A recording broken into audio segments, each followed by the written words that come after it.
Bismillahirrahmanirrahim. Assalamualaikum warahmatullahi wabarakatuh.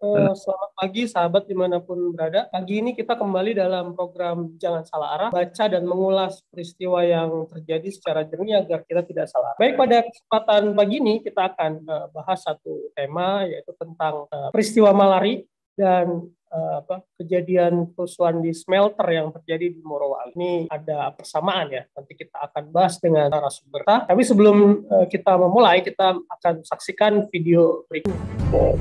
15 Januari 1974, sejumlah mahasiswa dan pelajar berdemonstrasi menolak kedatangan Kakue Tanaka di Jakarta. Aksi demonstrasi berujung rusuh dan dikenal dengan sebutan peristiwa malari. Peristiwa malari hanyalah puncak gunung es dari ketidakpuasan mahasiswa atas sejumlah kebijakan pemerintah. Dari persoalan Pertamina, pembangunan TMII, peranan modal asing, khususnya dari Jepang, hingga dominasi ASPRI dalam pemerintahan.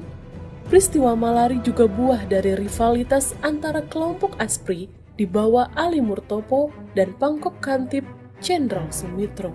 Ya, baik. Tadi sekilas ya tentang peristiwa malari yang terjadi tahun 1974 atau 49 tahun yang lalu. Nah, lalu kemudian di saat yang sama ya, waktu tahun ini, bulan Januari ini, terjadi kerusuhan di smelter di Morowali yang persamanya adalah sama-sama ada kaitannya dengan investasi asing. Nah, ini Bang Matnur bagaimana melihat kedua peristiwa ini? Silakan. Baik, saya kira kita ini setelah menyaksikan kerusuhan di Morowali yang mengakibatkan 2 orang tewas, dan saya kira konfliknya juga belum mereda. Kemudian kita teringat dengan 15 Januari yang diperingatkan oleh teman-teman aktivis memperingati ya peristiwa 15 Januari 74 peristiwa malari itu. Kemudian kita menjadi teringat, dan ini seperti cerita yang bersambung ya, Bro Mustafa, bahwa peristiwa di Morowali, kerusuhan di sana ya, kemudian kita bandingkan dengan kerusuhan 15 Januari malari, itu punya isu yang sama. Isunya adalah menentang hegemoni asing untuk berurusan bisnis dengan Indonesia. Nah, mungkin ada informasi infografis ya yang kita bisa sharing ya. Bagaimana peristiwa malari ya, itu terjadi pada saat Perdana Menteri Jepang Kakue Tanaka berkunjung ke Jakarta. Ya, dia berkunjung ke Jakarta untuk memastikan investasi Jepang dalam bidang otomotif, yang kemudian nanti berdirilah PT Astra Internasional itu ya. Itu yang kemudian ditentang oleh para mahasiswa dan rakyat saat itu. Ya, 15 Januari itu masyarakat ya, mahasiswa bersama masyarakat di Jakarta itu melakukan long march ya di beberapa tempat yang mulai berlangsung dari kampus Universitas Indonesia ke Universitas Trisakti di Grogol. Ya, mereka menuntut adanya tritura. Ya, pertama bubarkan asisten pribadi presiden, kedua turunkan harga, dan yang ketiga ganyang korupsi. Ya, inilah disebut sebagai demonstrasi besar pertama setelah Orde Baru Pak Harto ini memimpin Indonesia. Ya, dampak-dampak dari peristiwa ini adalah Hariman Siregar ya, saat itu pemimpin mahasiswa, dia ditangkap, Adnan Buyung dan Dorojatun Kuncoro Sakti ya, Jakti ya. Itu juga ditahan bersama dengan Subadio Sastro Satomo ya, tokoh PSI, dan juga Princen ya, JC Pongke ya, ini juga ditahan ya. Tokoh militer yang menjadi sasaran demonstrasi adalah Ali Murtopo dan juga Jenderal Sumitro ya, keduanya kemudian tersingkir secara berlahan setelah peristiwa malari. Nah, jadi saya ingin menggarisbawahi kedatangan Perdana Menteri Jepang ya untuk berunding soal investasi di bidang otomotif ya. Nah, ini di sini lebih jelas lagi, ada korban jiwa dalam peristiwa malari ini, malapetaka 15 Januari 74, di mana merenggut 11 orang tewas, ada 137 luka-luka dan 750 orang ditangkap. Ya, kisruh soal investasi asing, terjadi kerusuhannya di sekitar Sudirman hingga Senin.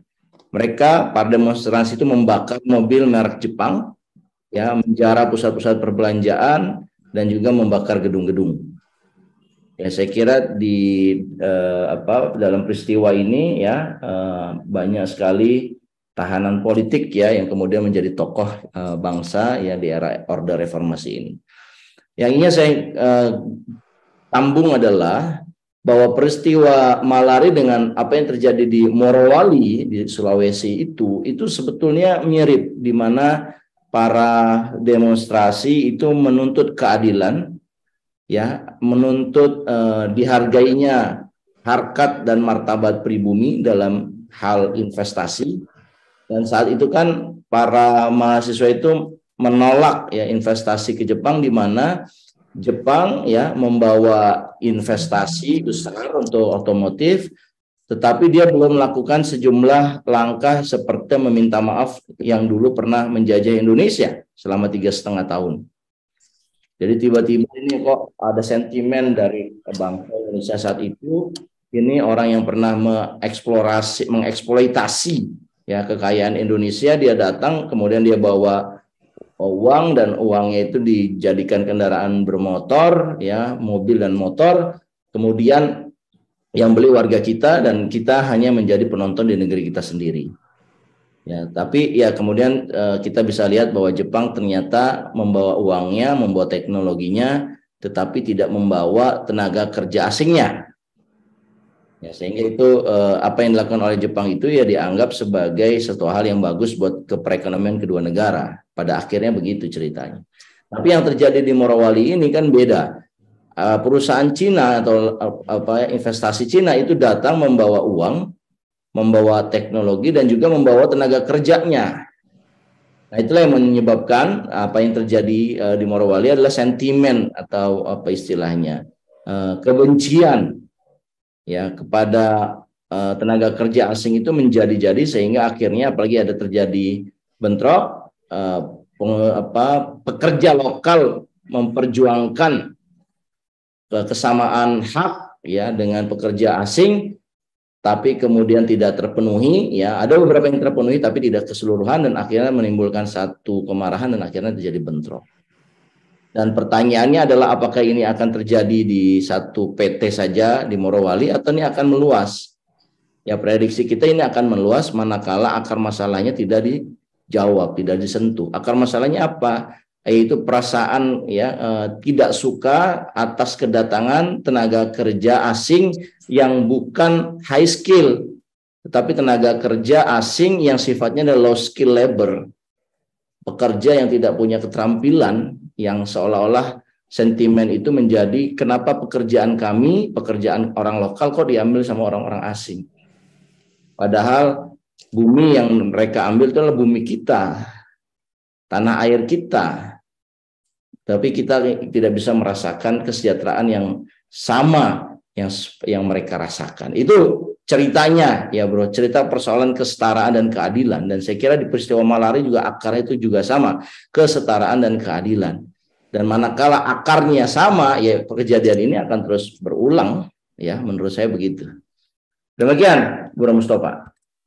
Oke, baik Bang. Jadi tadi ya kalau saya mendengar penjelasannya ini sama-sama terkait dengan investasi asing, tapi meskipun yang Malari itu kan Jepang datang tapi membawa modal ya, teknologi, tapi tidak membawa tenaga kerja. Nah, kalau yang terjadi sekarang ini kan di Morowali modalnya datang juga, tapi tenaga kerjanya juga datang juga gitu ya. Betul. Lalu kemudian ada hal yang kemudian membuat terjadinya konflik ini, Bang. Gimana, Bang?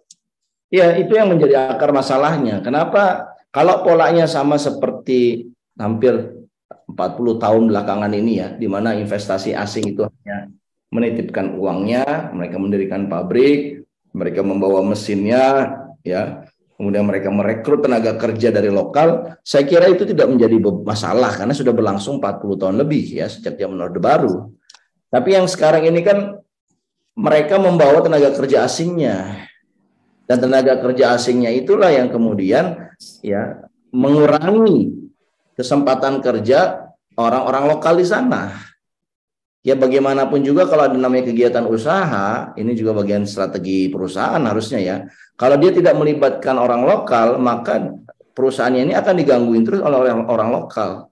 Nah, dalam hal ini orang lokal yang dimaksud adalah ini kan pekerjaannya sendiri yang kemudian memperjuangkan satu aspirasi, tapi kemudian tidak terpenuhi. Ada 8 tuntutan, tapi 7 yang dipenuhi, hanya 1 yang tidak dipenuhi.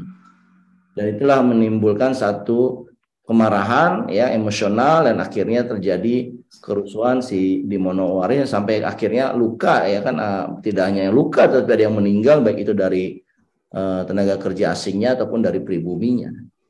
Dan saya kira ini perlu dievaluasi ya bagaimana sistem investasi di kita. Ini harusnya Menteri Bahlil, ya, Menteri Luhut, siapa lagi ya, Pak Presiden ya bersama anggota-anggota Dewan ini urung rembuk persoalan ini.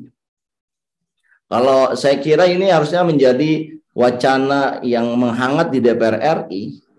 Karena apa yang terjadi di PT GNI ini akan terjadi di tempat-tempat lain, di tempat hilirisasi investasi lain, di mana tenaga kerja asingnya ada di situ. Ini cepat atau lambat.